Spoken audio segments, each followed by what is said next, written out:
do that 30. Okay, welcome everybody. I think it's time to get started. It's a few minutes before 9:30, but that's okay. Let's get it going. We've been here chatting, and I think it's time to do some official introductions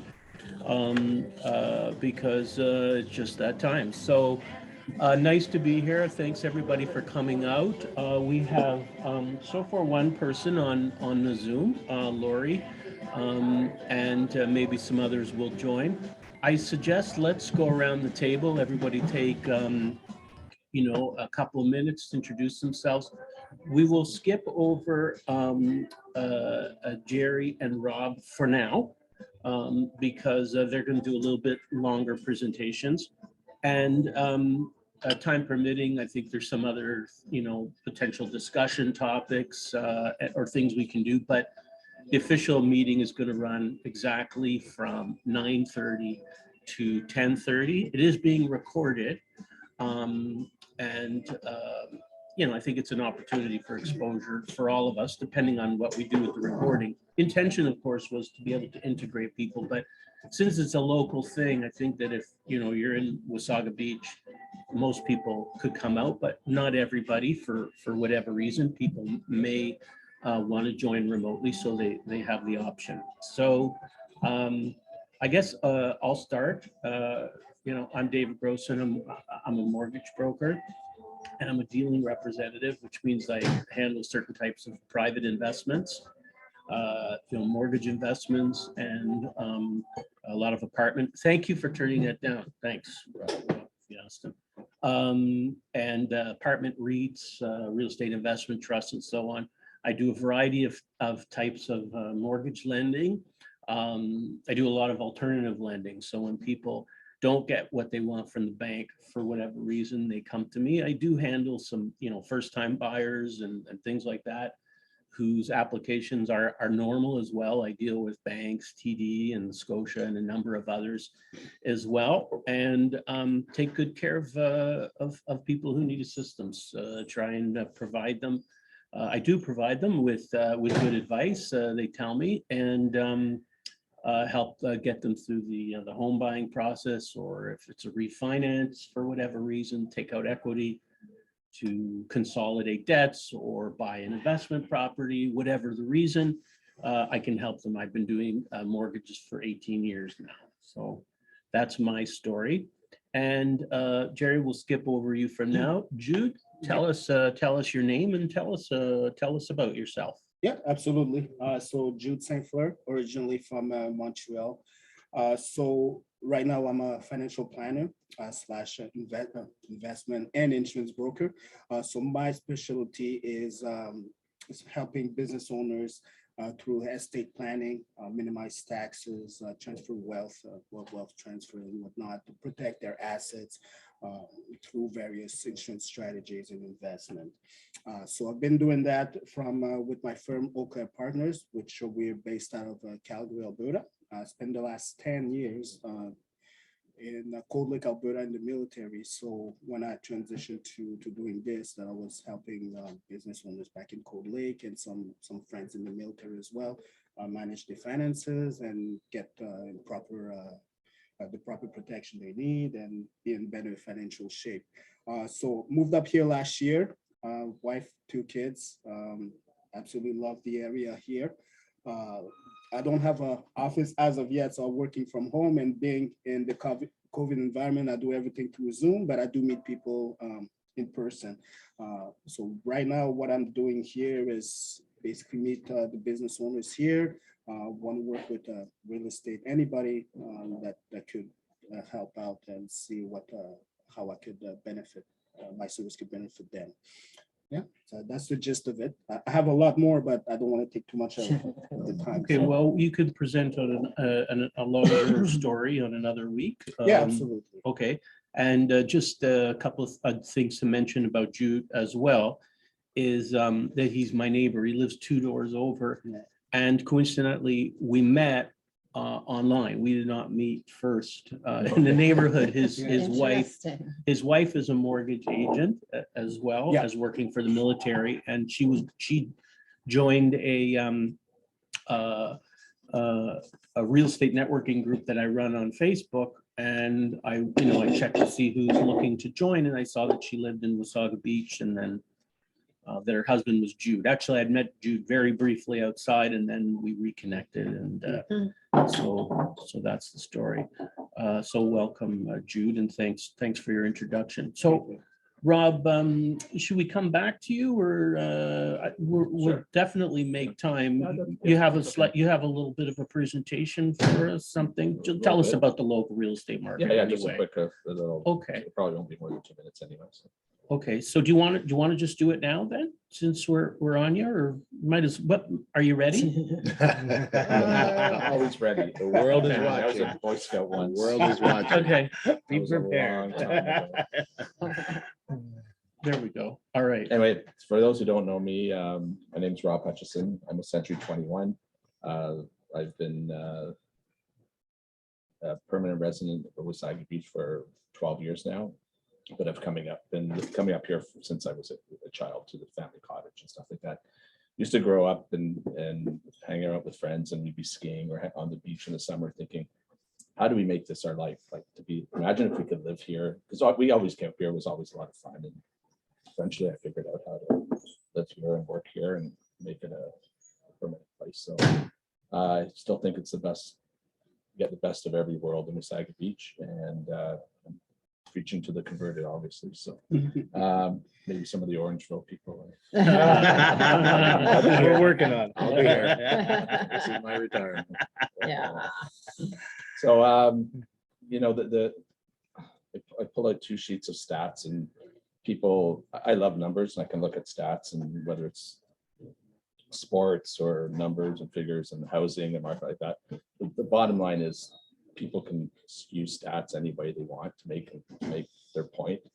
The housing market is strong, and it's basically not, the number there is that the inventory is still low and the demand is really high. So that's just the basic law of supply and demand. There's really nothing there. I mean, if you think of what's going to happen in the future. I mean, everybody wishes they had a crystal ball 20 years ago, 10 years ago now to see what's going to happen in the next 5 or 10 years. Right now, the interest rates are low. There's a threat of them going up. There's nothing that says that the prices are going to stop going up. There's a little bit of a fluctuation over the last month, but I think over year to year, the prices are still up. Nothing's going down. They're finally hitting a point where it's the actual value of the home now. Like, it's a realistic value. For a long time that the market was underpriced as far as I'm concerned. So that's Wasaga Beach. There's right now, I think there's between just 2 subdivisions, one just down 45th Street and the other one in the East End. There's over 4,000 new units of homes coming to Wasaga Beach. That doesn't include just the small 5 and 10 place units. That doesn't include the ones in Clearview and Stainer that are multi-hundred unit subdivisions. Same in Collingwood. There was a lot less new permits through COVID.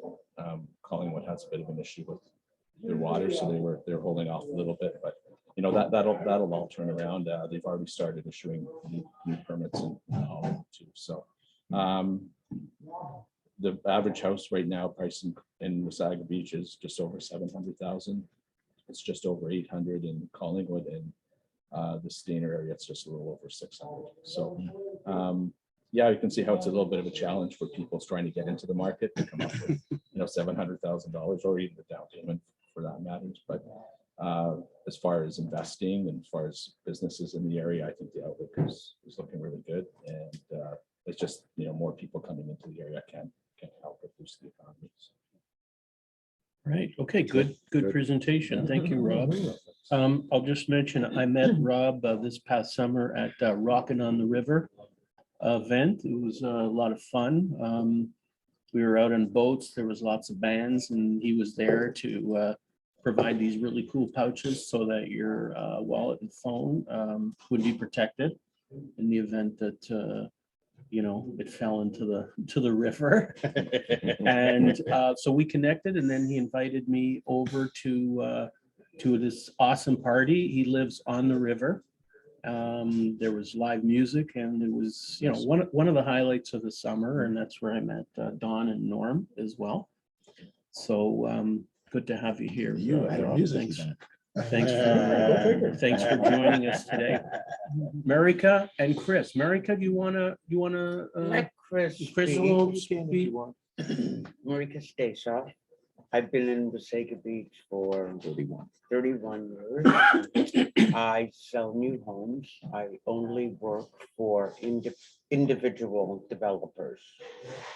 Like I've worked for Baywood Homes. I've worked for them for 25 years. If you all know who Baywood Homes is, okay. Stonebridge, Elm, many builders. So I know what the real estate market is like. I don't know how many of you are real estate agents. I know you are, but it would be nice if real estate agents believed in people like Chris and myself, because we create your market, your resales, you know. Chris will talk about, I've seen Wasaga Beach from nothing, where I couldn't even find a restaurant to eat in. There was only one. This one.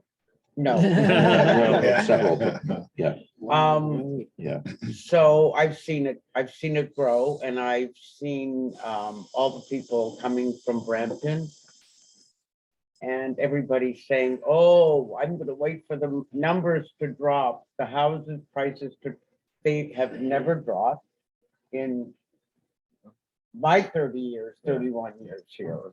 So, and Chris is gonna talk about prestige, or Yeah. what else? Well, You wanna say? we have a company, we've been doing property management for a little over 30 years. For our, like For our clients Exclusive clients. and whoever else needs it. Yeah, investment, mainly a lot of people are buying for investments. So they're so far away, they need somebody to look after their property while they're in the city, and they don't really have the time to take care of their property. So that's where we kind of step in and help them out. To obviously protect their investments. We have been in the beach a long time, as Marijka has mentioned, and we've sold thousands of houses in the area and had many subdivisions that I'm sure you know, you're aware of, Robert, being with Century 21. So having said that, it's a great market. It's going to be a strong market, and there's lots of inventory to be had. As time goes on. On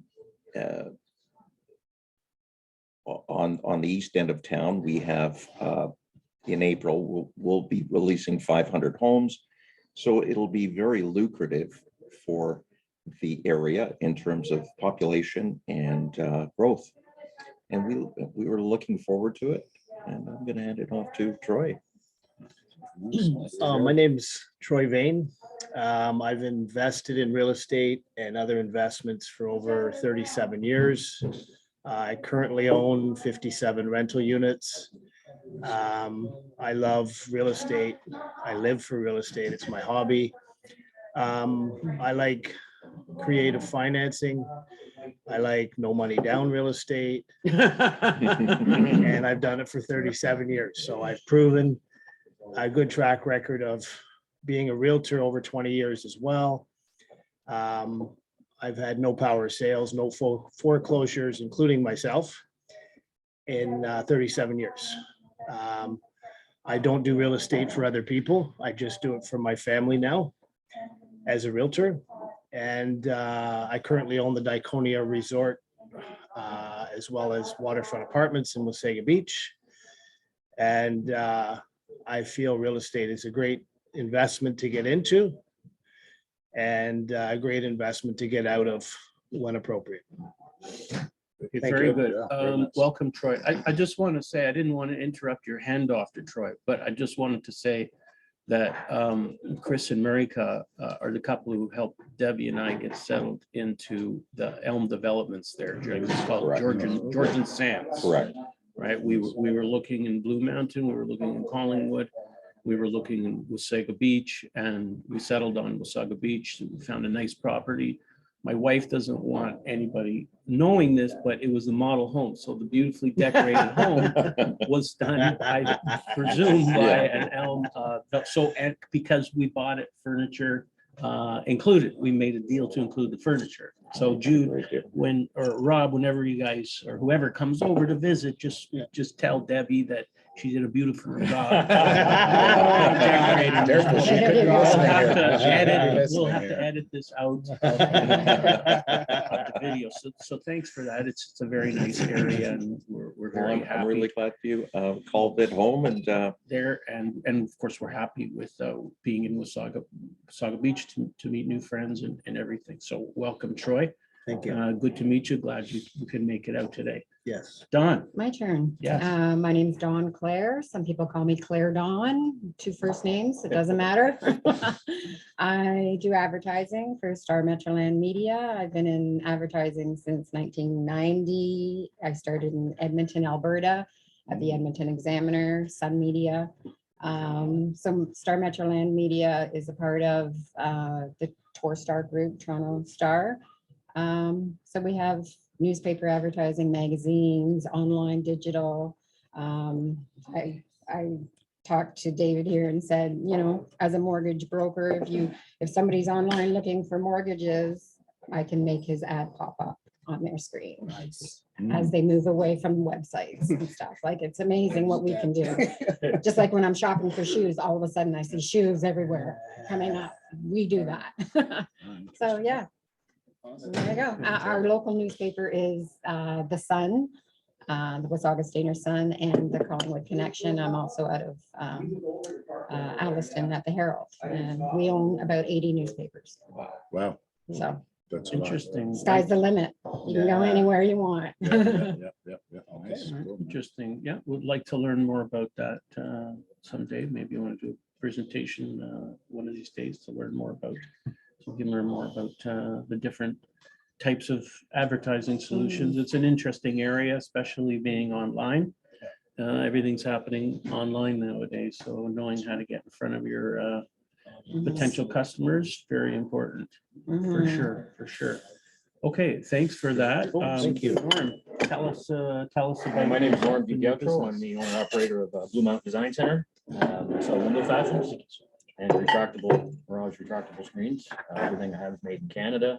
I've been in business for 5 years. I used to have a store in Collingwood up until 2019 when I decided to close it and go mobile, running from my home. And then of course COVID hit, right? So I think it was a kind of a good decision that I got rid of that. So I've won the Reader's Choice Award 3 years in a row. Nice. I'm very humbled about. Oh, boy. All my clients voted best window fashion and customer service. So I sell to foreign all over the Simcoe County. And how do you find customers? A lot of referrals. She does a lot of my advertising. There's a secret right there. There's a secret. A lot of referrals. I have quite a few contractors in the areas that refer me to new builds and a lot of commercial. I get a lot of commercial jobs, which is great. If I can interrupt, yeah, Norm did the shutters for my mom and some of the other blinds forward. What are they called? Forward. California Forwards. shutter? Yeah, the California, yeah, and the shutters, and just phenomenal. You're not going to get someone that provides better customer service. Really good.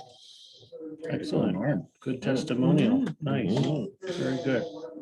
Okay, so Gerry Hogenhout, you ready to do your talk before your I think Tell so. us your big story, Gerry. Tell us the which. The Big story. Your big story. My big, well, what is my big story? You're special. Okay, are we ready? There we go. Okay, drum roll. Okay, hello, everyone. Gerry Hogenhout here. David, I just want to start by thanking you for doing this.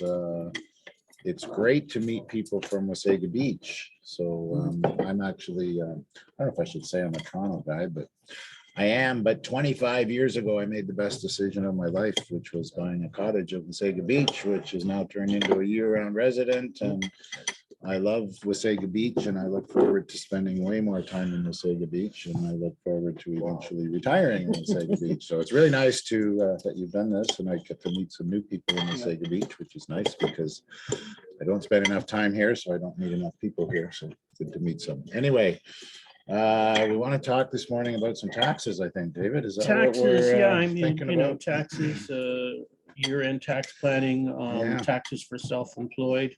Well, it's been an interesting year in the tax world, especially in we have real estate agents here, and you and I have done a lot of sessions over the past year about this new rule that came in about the personal real estate corps.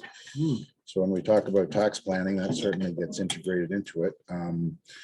We do a lot of corporations, the whole expansion of real estate agents being able to flow income through their corporations has really opened up the whole discussion about corporations in general. And we can save a whole lot of money with corporations, especially with real estate agents and especially with real estate investors. So you don't necessarily have to be a real estate agent, but one thing I see a lot, David, you and I were in the real estate business. So when I do tax returns of not only real estate agents, but people with rental properties, we see a lot of, I really try to educate people about, you know, the tax system. You don't have to be an accountant, but there's some basics that you really need to learn, in my opinion. Marginal tax brackets. You need to know where you're paying tax. And it's very simple. An individual has 4 tax brackets: 20%, 30%, 40%, and 50%. And to simplify it all, $0 to $50,000 puts you in a 20% bracket. 50 to 100 puts you into a 30% bracket.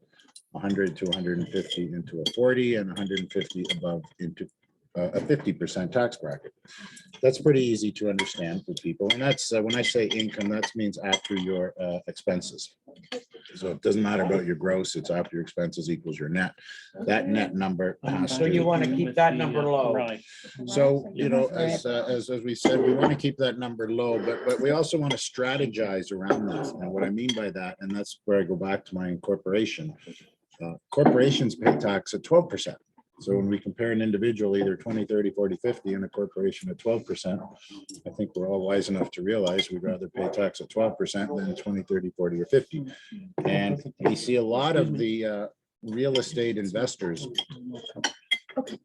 I think you got one there. Oh, never You got mind. one. Yeah, we're good. We're Yeah. good. So the real estate investors, what I see a lot, I see people I said I might have with forgot rental something. properties, and they'll you know, they'll show their net, their gross rent, deduct all their expenses, and then we have what we call net rent. And that net rent has to end up on your tax return.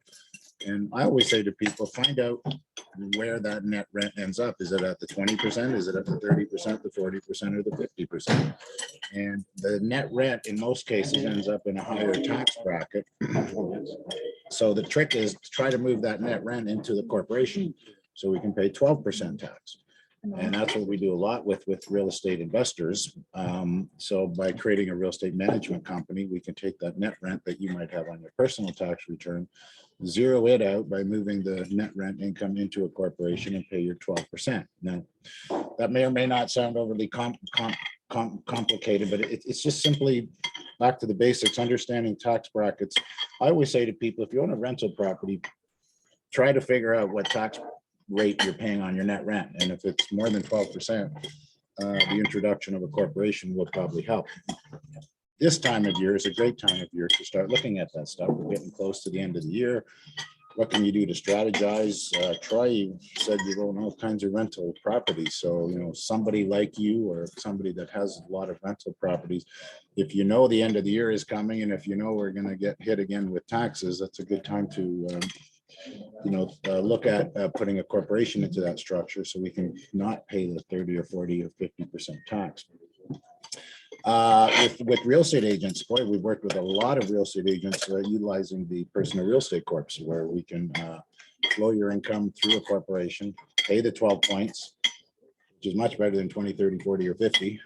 Now we need to get the money out of the corp, but we use dividends. We're real advocates of dividends. We can actually take a dividend out of around $40,000 with you paying zero personal tax. And it's not just real estate agents, it's anybody.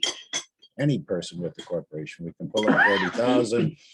We can take out some car allowances, some office allowances. We can basically have a person take $60,000, $70,000 out of the corporation without paying any personal tax.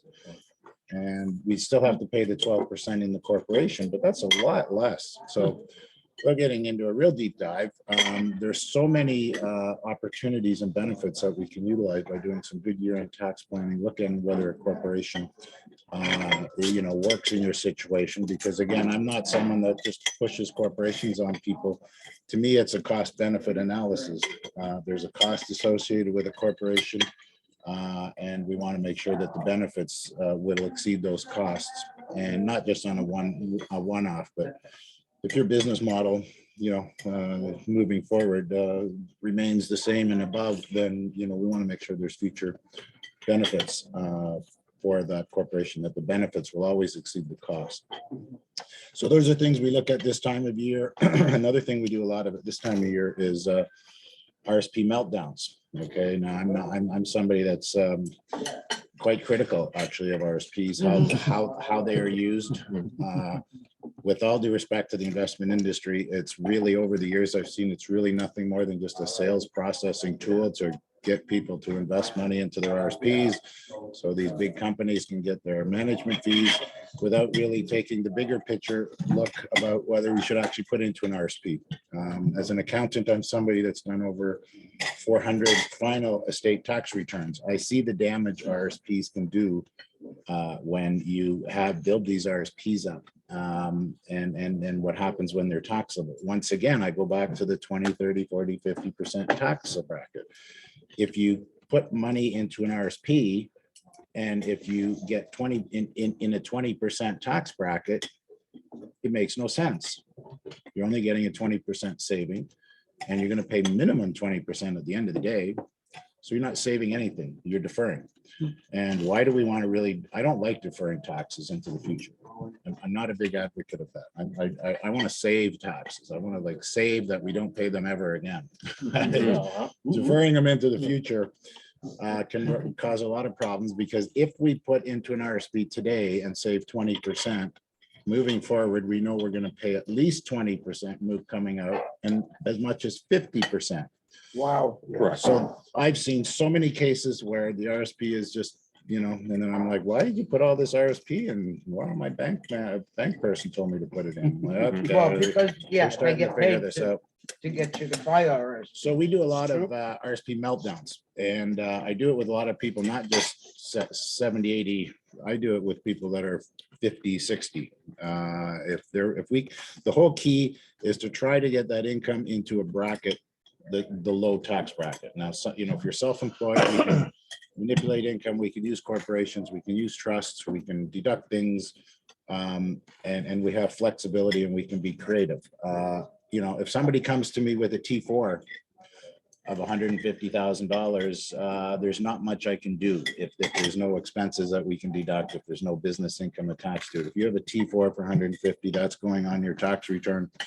Now we're kind of stuck. One of the things we do use in those cases is an RSP, the same thing I was critical of. Well, here's somebody in a 50% tax bracket. Yes, put money into the RSP, 100%. We're saving 50%. Absolutely. So I'm not saying don't put into an RSP.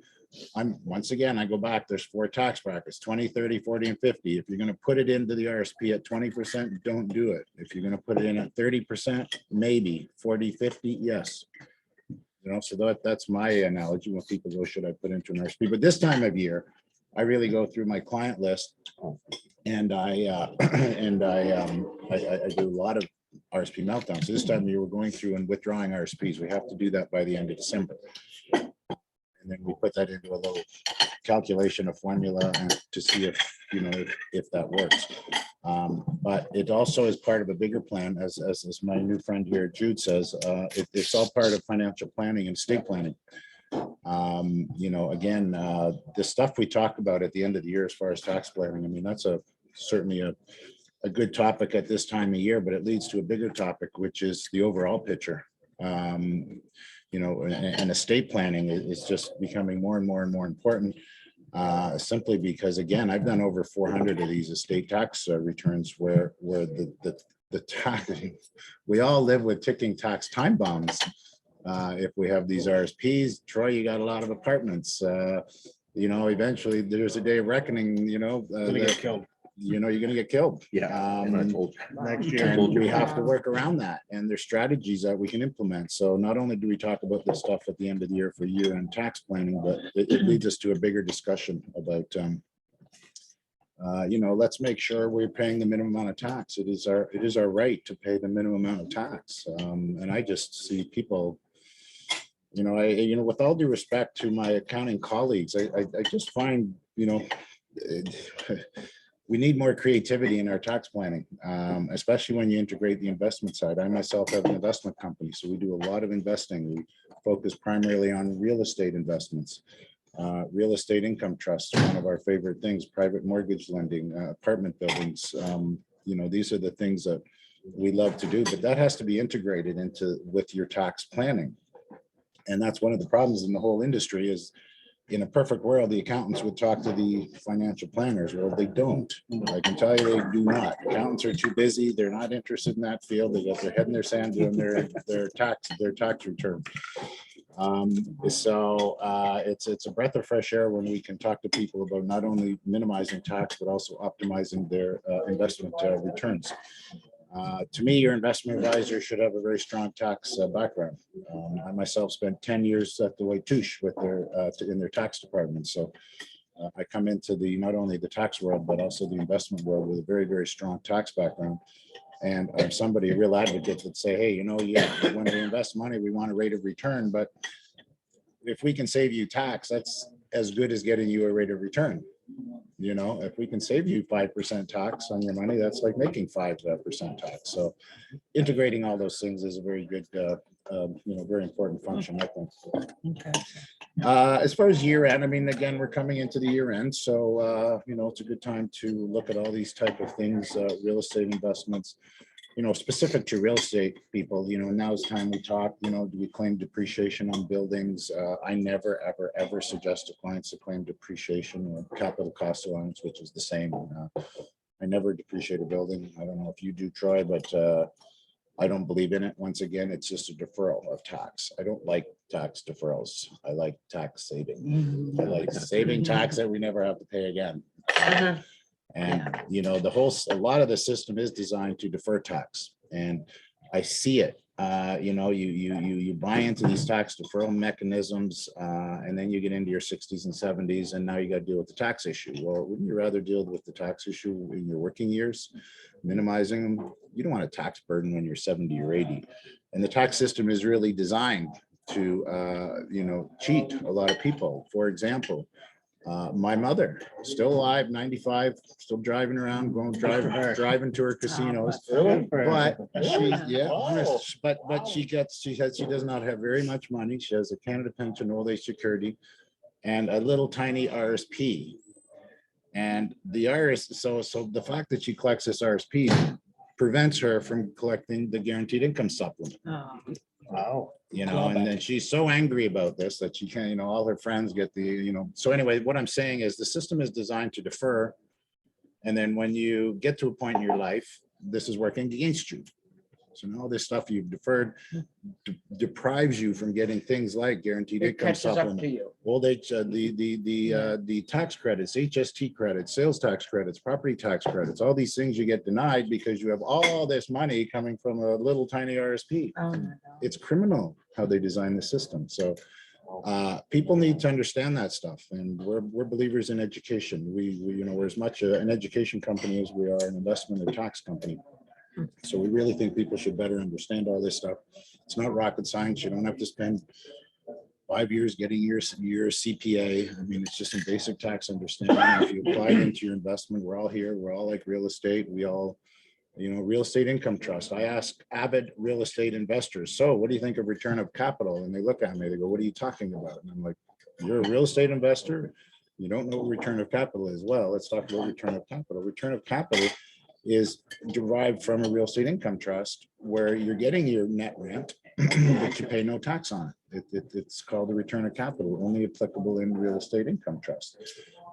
Great vehicle. So I've had many seasoned real estate investors that don't know anything about real estate income trusts and don't know anything about return of capital.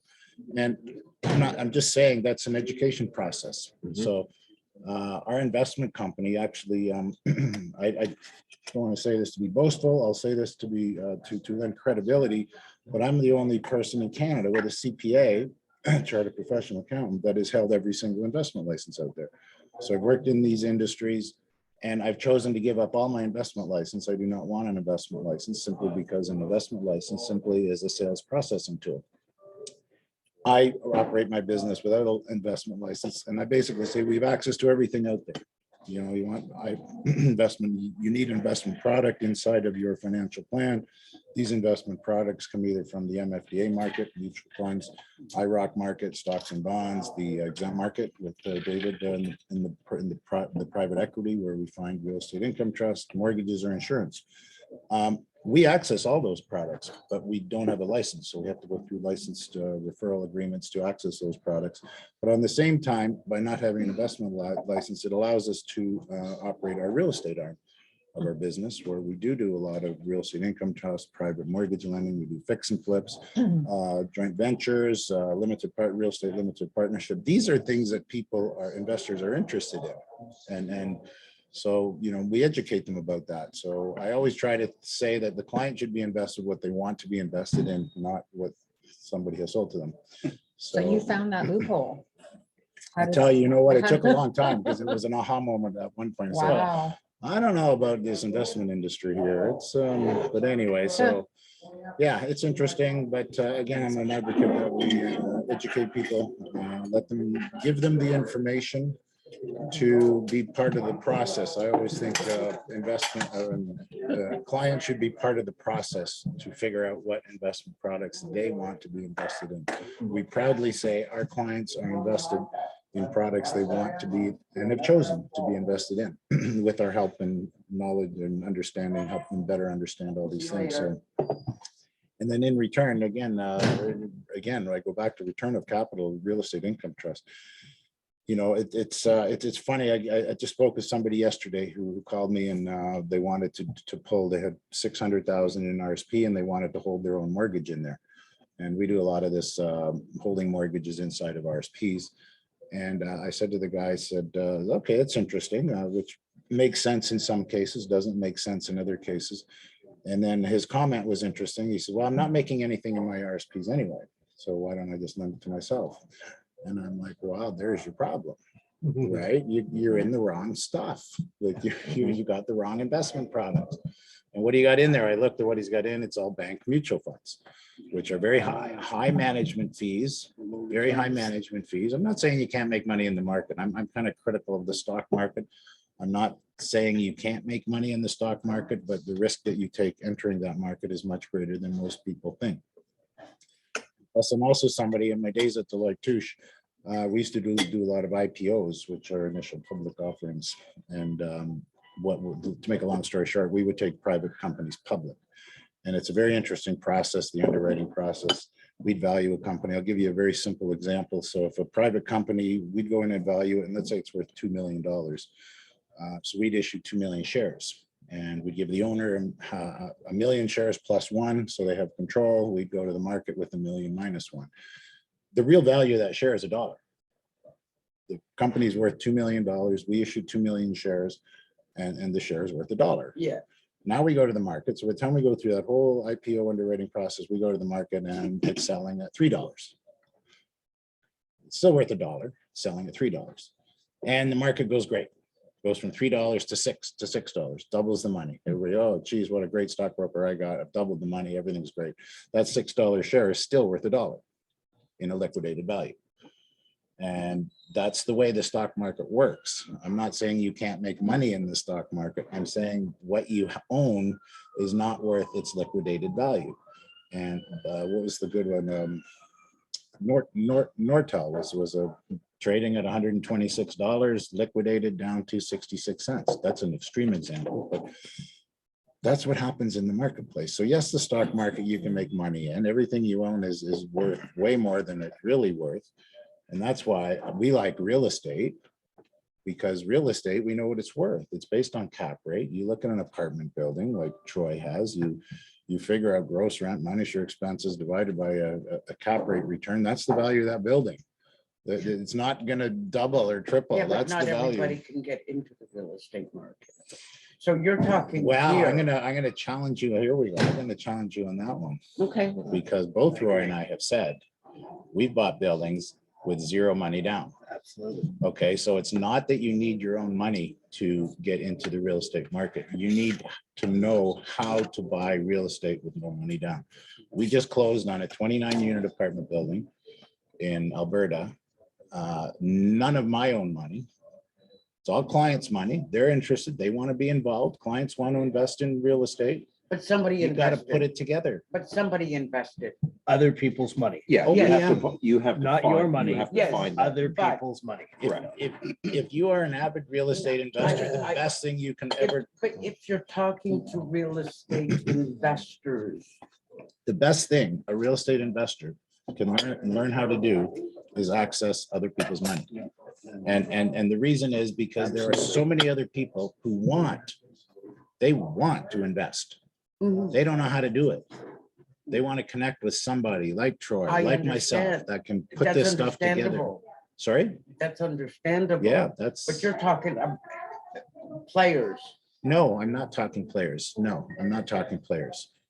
I'm not a Talk player. about Joe Blow. You're talking about, I'm talking about Joe Blow. Okay. I'm saying anybody, So- anybody who. So can have the I capacity. work at, I don't know, give me a job. You work at Superstore. Okay, You work at Superstore. I I'm, can but I'm a teach you. manager. Let's say, I don't even know. I'm a manager at the Superstore and I want to buy a house. I don't have the down payment. Right. So where do I look for the money? Okay, so part of it is mindset.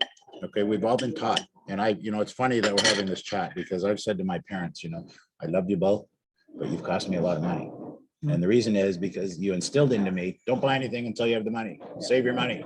Don't buy a house till you have the money. Yeah. And I'm like, okay, all right. Oh, I can't buy anything. And Okay. then that prevented me from buying a lot of things at an early age. And when I Oh, finally okay. hit that aha moment to go, I don't need money. Okay, so where do I go? people. So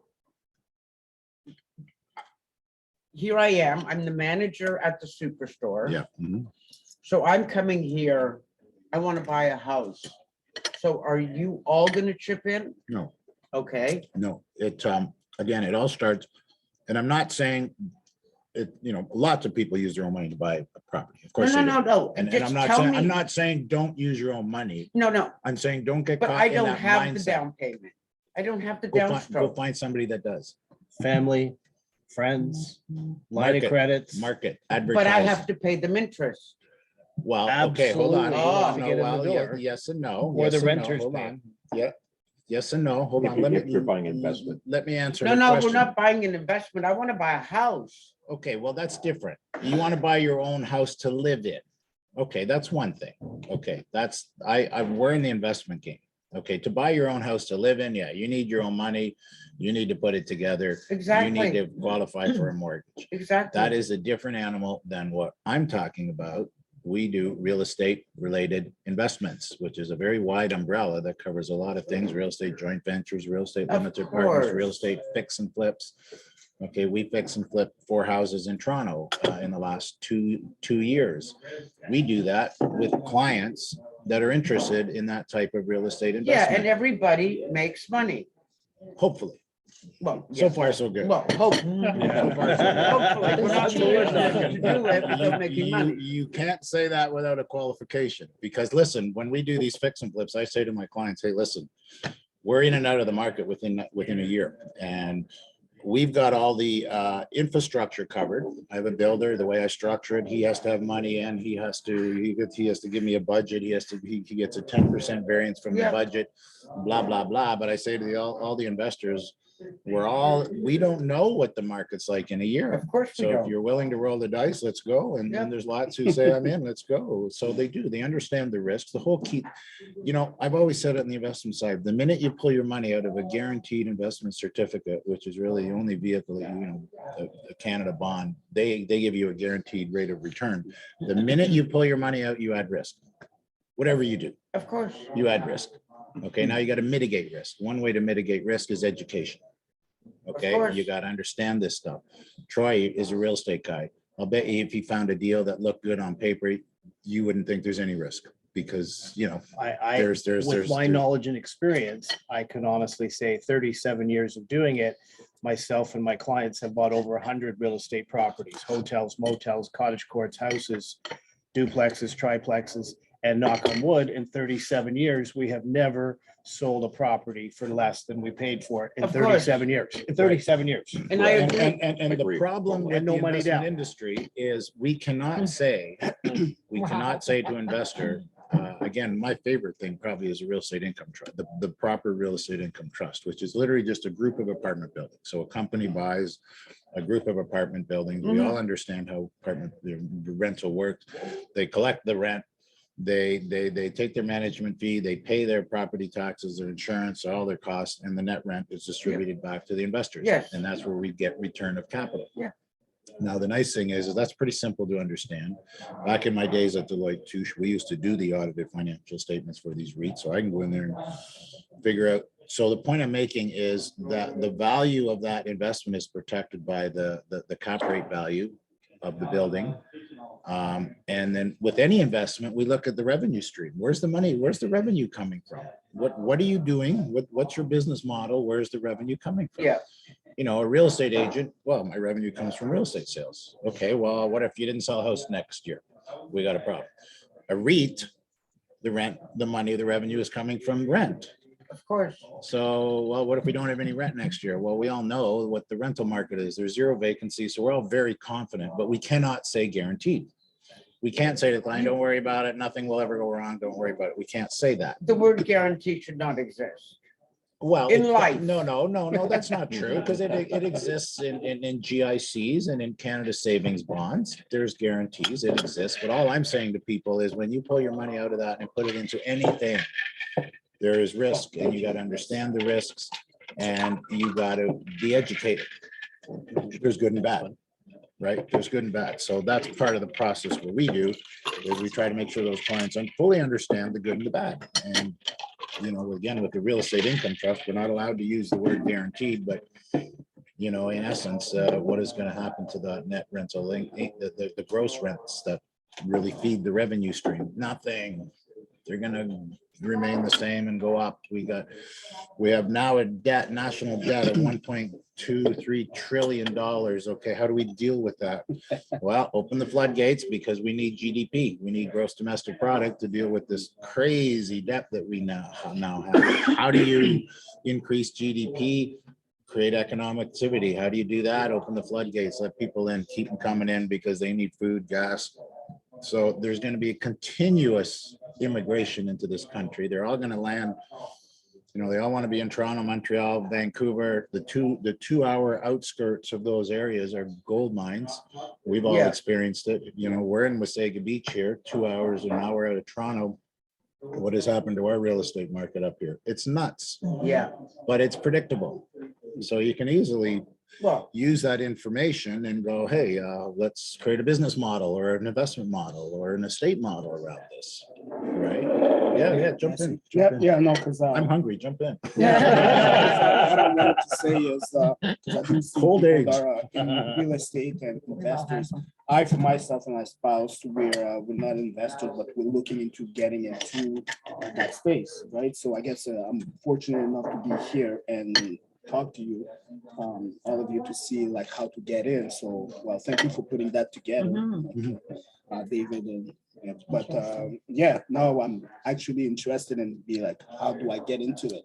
Because of course I always hear about other people's money, but I'm at a predicament.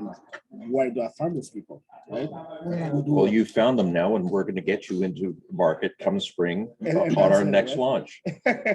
And that's it, right? Because I wanted to be an investor. I'm from Montreal, so I know the Quebec area will be big for immigration. I lived in Alberta, so I know Edmonton, Calgary is pretty big on that as well. So now, how do I get into that?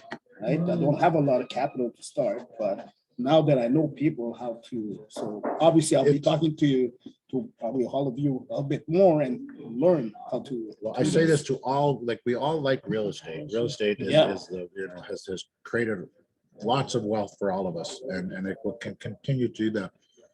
But again, when our little discussion, I should have clarified when I'm saying when we use OPM, other people's money, it is for a real estate investing purpose, not to find Yep. your own house to live in. Exactly. But that's the key for all these real estate investors to position yourself that, hey, you know, if you can't do it yourself, position yourself with somebody like me, we do it. So you go find all the people with money that are interested. We can put the structures together with, you know, with the person's involvement, and boom, there you go. Now you're involved in these projects. I'm gonna propose that we, like, obviously, real estate is a topic of conversation that is near and dear to a lot of people's hearts. A lot of people have made money in real estate. Let's face it, it's just keep going up. It's hard not to make money when it just keeps going up and up and up, right? Whether that's going to continue or not is another topic of debate, perhaps another week. But I think let's advance the conversation maybe into some other areas. Now we've got about roughly 12 minutes left or so of the meeting. And there's a few other things I think we can chat about while let Gerry have some of his cold eggs. Do we have a microwave Wanna in send here? it back? It's all good. So a couple things that I want to touch on maybe is potential future meetings. I think there's a lot of opportunity, especially here in Wasaga Beach, because it seems to me that there's very little going on. It's hard to believe they say that there's 22,000 people living here, because by the Where are they? number of people who show up to different events and this and that and the other, it seems like it's more like around 500, Yeah. But they've got to be out there. And even if the number is not 22,000, because maybe some people have gone back to Toronto or wherever, there's definitely people out here. There's a lot of people out here. So I'd like to continue these events. I appreciate all of you for coming out. We want to make sure that it's optimal value for everybody. I'd like to know what you guys think in terms of how these meetings could be run, what would make you want to continue to come back, and how can we grow it? How can we get more people to attend, both here in person and potentially online, because we had Lori, but we've lost her. Now, we are recording this. So, yeah. So my feeling is, like, I've been advertising this meeting on about 7 different Wasaga social media sites of varying size. And I know that it's getting exposure, even though it's hard to get, the people who are here are people who somebody knows, they're like a friend of a friend or something like that. But I know there's people who've seen these things online. They're liking them. They're saying this looks interesting. This looks good. We need things like that. But so far, look, this is a good turnout. But after all, we don't want to be jammed in here. There's got to be some, element of social distancing anyway. So I think for a first meeting, this is very good, and I appreciate you all coming out. I'd be interested to know your thoughts. If anyone has suggestions for meeting format going forward, what would make you guys want to come out again next week? What things do you want to hear about? Is there anyone here who would like to take the floor next week to do a talk? We've got room for, I'm sure, at least 1 or 2 different talks. And I will also mention, again, I mentioned it before, but Gerry, people love listening to Gerry. He's got a lot of valuable things to say. Everybody's interested. Listen, everyone pays taxes. And everybody's trying to find out how they can reduce their taxes. So that's a common thing that, and everyone, most people are interested in real estate investing. So December the 1st at Boston Pizza, we're doing an event. I've just started advertising it now. So you'll see more on that. It's at the Boston Pizza down on Main Street, the other end of town, and it's at 6 p.m. And there'll be some complimentary appetizers. And that's on December the 1st. So I'll open up the floor. Does anyone have any thoughts, comments, what you want to hear, feedback on this meeting, how we can improve, so on and so forth? Anyone have any thoughts? My suggestion, which I've kind of used over the decades, is that I've learned over the years in sales and marketing, advertising, everything, people are all listening to the same radio station around the world. And it's called WIIFM. And what it stands for is what's in it for me. Right. And I don't mean me personally, but what I mean by that is people that spoke today, to me, as an experienced investor of over 37 years, I was very intrigued and I learned. So to me, that was incredible. That was very beneficial. I can relate to Gerry. It's bang on, exactly what Gerry said. And I'm saying that I don't know Gerry from before. But what Gerry has said is factual information. And to learn this stuff in a group over a meal, I think is incredible. So I would encourage people to come out. I think it was a very, very good presentation. And if people can benefit from it, I think it's well done. Job well done. That's Very great. cool. Thanks. Good. Thanks. Yeah, Troy. nice try. Yep. Thank you very So much. you still have the meeting next Tuesday? Yeah, I mean, the plan is to repeat this meeting for 3 weeks to start. Okay, because we can't come. Most of you can't come. Are you saying, can't come. are you saying a week from today? Yeah, or are you 1 week saying from today.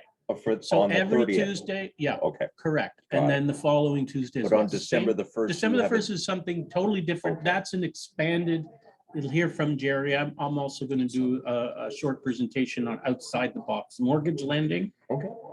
And I've reached out to Boston Pizzas to see if they want me to play some music there. I don't know, like after, but, Norm's in.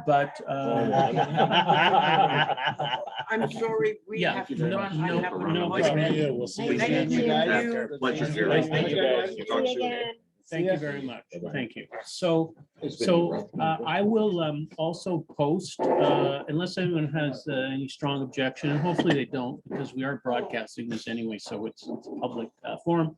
I will post this video on a number of local sites along with everybody's name and contact information. As long as I have your business cards and your contact information, then I can post it and everyone will get some exposure. And if people are curious, they can watch and learn, and maybe they'll come out, maybe they'll participate via Zoom.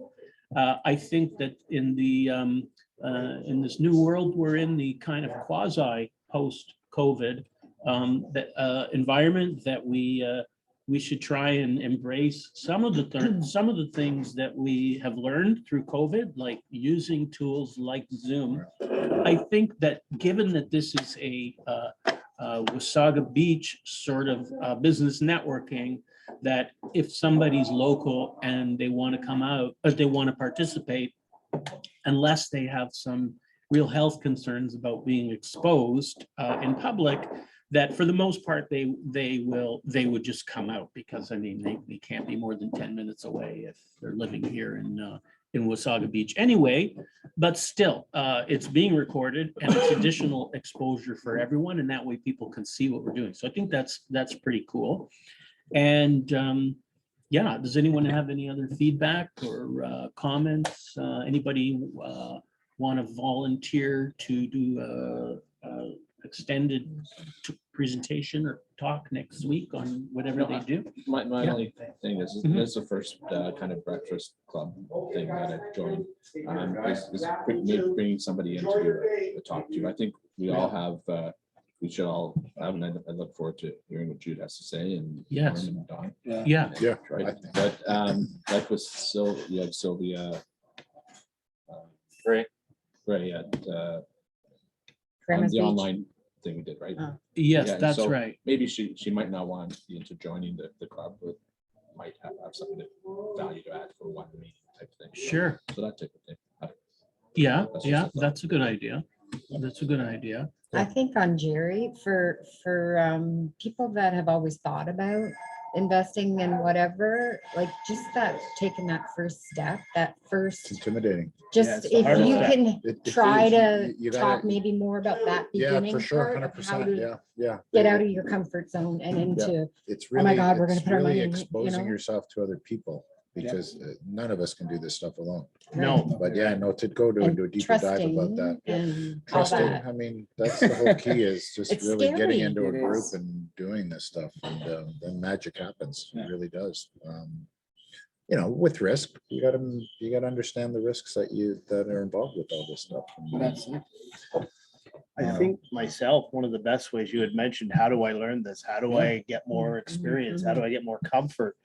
What I do, which is very different, is I spend 1 to 2 hours a night while I'm working on my paperwork, listening to YouTube Yep. videos.